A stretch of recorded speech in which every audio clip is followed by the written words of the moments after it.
Hello everyone, so nandito po tayo ngayon sa ating vlog na Nunchak Techniques Tutorial in Kung Fu Wushu.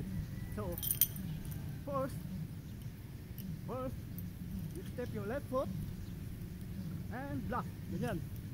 So make sure your chain is, so hindi siya madaling maputol ng anumang matalim na bagay. Ganyan, block, then side kick,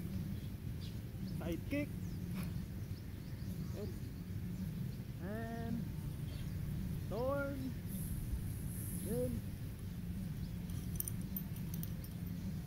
hampas dito sa binte, hampas, and step your right foot, then ganyan, then 1, 2, 3 and 1, 2, 3, then hampas dito, and ayan, kuha.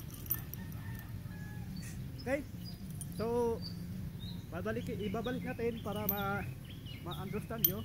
Okay, step your right foot, your left foot, block, so overhead. So dito sa ano talaga, ibabaw ng ganyan, para make sure you block kapag ganyan kayo ng itak.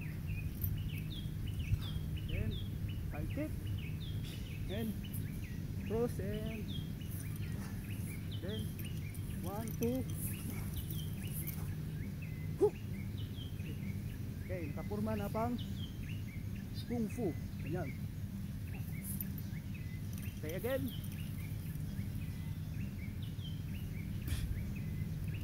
Isa.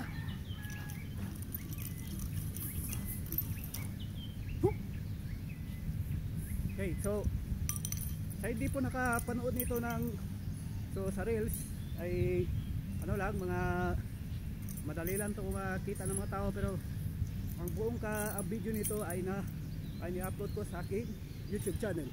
So salamat po sa inyong panonood at magandang umaga po sa inyo lahat.